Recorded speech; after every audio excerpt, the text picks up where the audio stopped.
Hello everyone, I am Bipin Joshi. You are watching this video associated with my article Create View Components in ASP.NET Core. In this video, I will be demonstrating the sample application and code discussed in the article. Here, I have listed all the steps required to build the application. Let me first iterate through all of them, and then one by one we will see the code behind each and every step. First, create and configure ASP.NET Core project. You can either use web application project template, or you can use empty project template for this purpose. 2. Create Northwind DBContext and order class. Our application needs to fetch some data from the orders table of Northwind database, and that's why we need Northwind DBContext and the order class. 3. Register Northwind DBContext with the DI container. Since we want to inject Northwind DBContext into our view component, step 3 is required. 4. Create latest orders view component, the C# class. Our view component is called latest orders view component. As you know, view component consists of two things: the C# class, which contains processing or logic of the view component, and a view. Step 4 creates the C# class, the logic of the view component. 5. Create latest orders view component default.cshtml. That's the user interface of the view component. 6. Create home controller and index view. Home controller is your applications controller, which along with index view makes use of your view component. 7. Use latest orders view component using invoke async method. 8. Use latest orders view component as a tag helper. 9. Use latest orders view component from your controller's action. And 10. Use latest orders view component in eraser page. Okay, now let's follow these steps one by one and see the kind of code that goes with each and every step. First, create and configure ASP.NET Core project.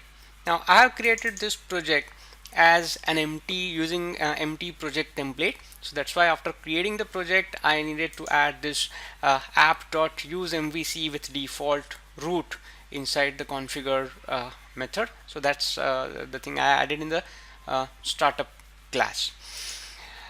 Second, create Northwind DBContext and order class.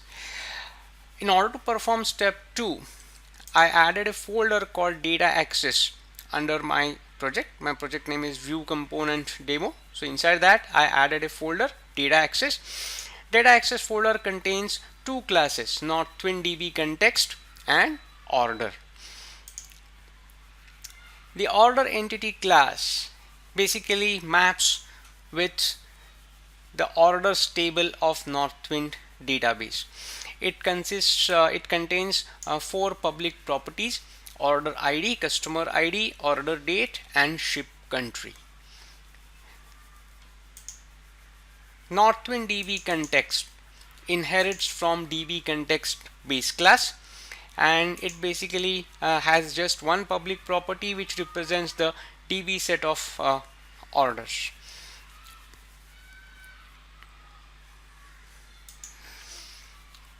Three, register Northwind DBContext with the DI container. We will do this step in the startup class. In the startup class, we have configure services method. Inside configure services method, I say services.add DBContext and specify my database connection string. While registering the DBContext, I have specified the database connection string there itself.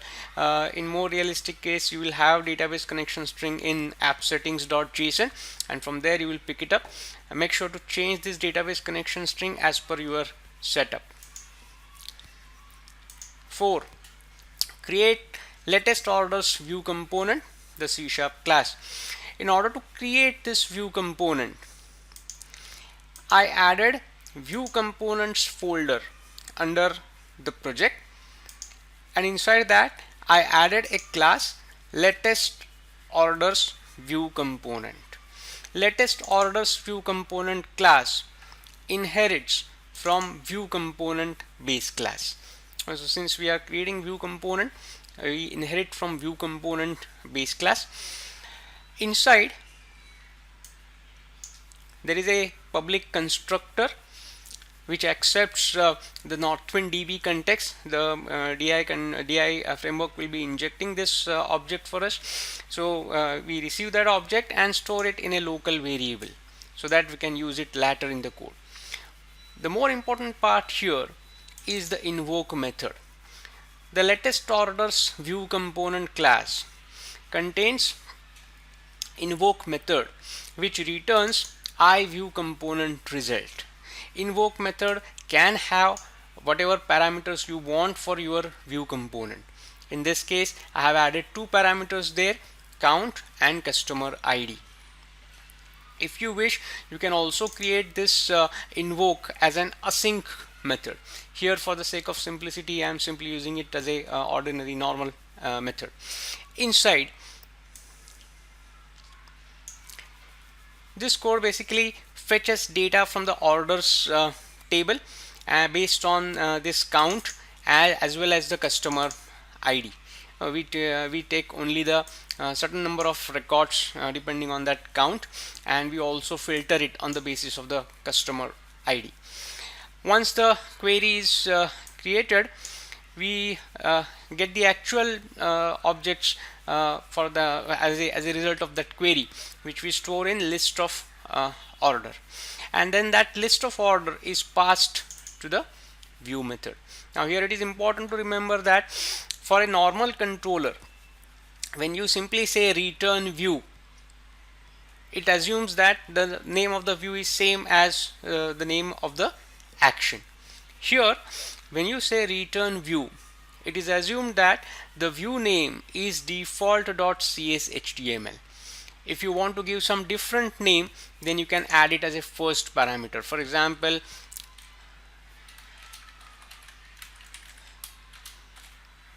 I can say something like this, in which case I am telling the invoke method that the view is named myview.cshtml. And in this case, we will be using default.cshtml, so no need to specify it. I simply pass on the model to the view method. Create latest orders view component the default.cshtml. Now the location of this default.cshtml is important. See, our view component resides under view components folder. However, that default.cshtml view is located here.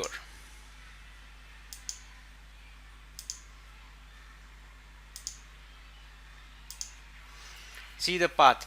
Under views, we have a folder shared. Under shared, we have a folder components. Under components, we have a folder called latest orders. The name of this folder depends on name of your component. For example, our view component name is latest orders, and that's why the name of this folder is latest order. This is very similar to what we do for all normal controllers. And so this is the latest orders folder, and inside latest orders folder we have default.cshtml, the user interface of the view component. Now inside this default.cshtml, at the top we specify the model. As you know, from the invoke action, we are passing list of order to this particular view. So the model is list of order. Inside we simply have a table, HTML table. For each loop, iterates through all the orders, and one by one we output the order details such as order ID, customer ID, order date, and ship country. So that all goes inside default.cshtml, the user interface of the view component. 6. Create home controller and index view. Home controller is an ordinary controller just like any other controller. We have this home controller. It has index action. Let me comment out this line of code and let me uncomment this. It's an ordinary index action which returns the index view to the caller.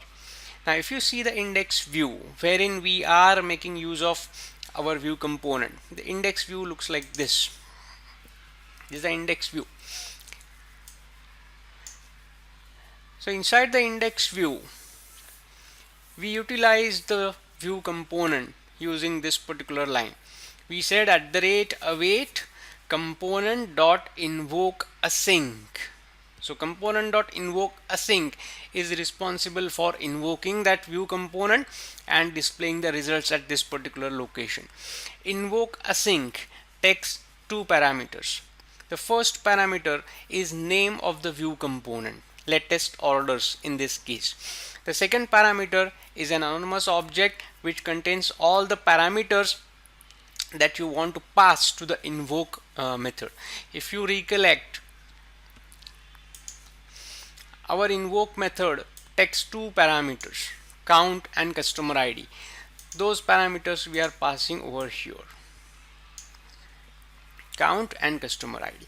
So this is one of the most common way of invoking the view component. You use invoke async method wherever you want inside your view.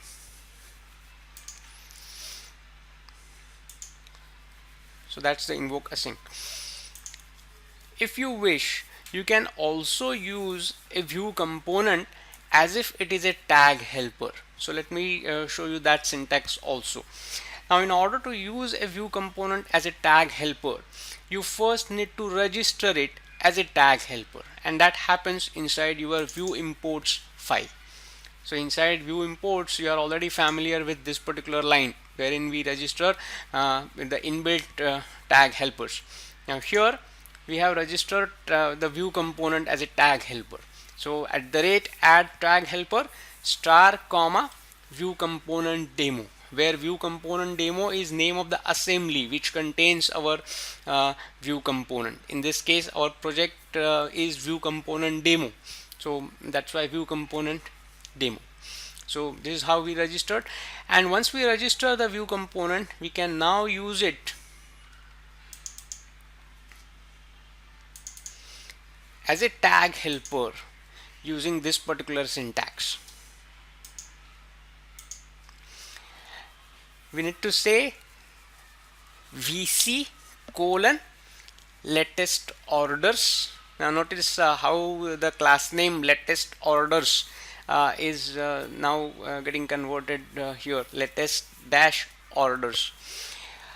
The parameters of the invoke method count and customer ID, they are passed using count and customer ID attributes, and it has the corresponding end tag also. So if at all you want to use a view component as a tag helper, you can use this syntax now, VC colon name of the view component, and then pass various parameters as attributes. So that's the second way of using the view component.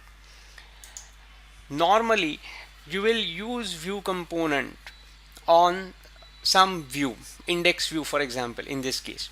However, if you wish, you can also return the output of the view component from your action directly. So let me show you that syntax also. For that I will go in home controller, right? So far we simply have return view here. Let me comment this out and let me uncomment it. If you want to return the view component from the action, you will say return view component into bracket name of the view component and again the parameters parameter values for the invoke method. And so view component method is used to return the output of view component to the in the browser. So that is step 9. If you wish, you can use view components in Razor pages also. So they are not restricted to MVC applications. You can very well use them on Razor pages. So here what I have done is to illustrate that under my project folder, I have pages folder, and inside that I have index.cshtml, a razor page. So on that razor page I can use the view component which I created earlier. And so the syntax basically remains the same. Whatever you normally add in the view, the same kind of markup or code goes inside the razor page. So that syntax remains the same. Okay, so let me close all. For the time being, let me comment this out and uncomment this, and let me try to run the application now.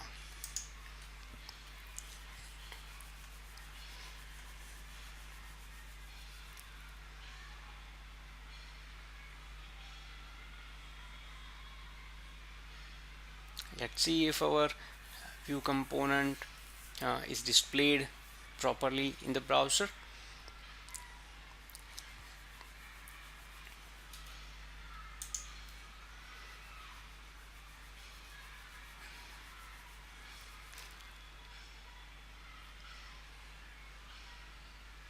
So I had set a breakpoint, so it is coming here, which proves that our view component is getting executed, is getting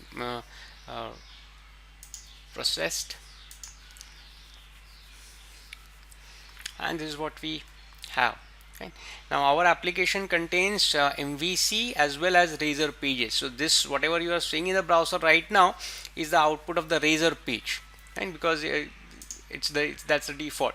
Under pages folder, immediately we have index.cshtml. So this is the output of the razor page. The first table that is being rendered is through that invoke async call. This second table is the result of the tag helper, using view component as a tag helper. So that's why we are getting two tables here. Now let's see whether our MVC thing works as expected or not. So I will go to /home/index, and here also we get the output as expected. Top one is the result of invoke async, the bottom one is the result of the tag helper.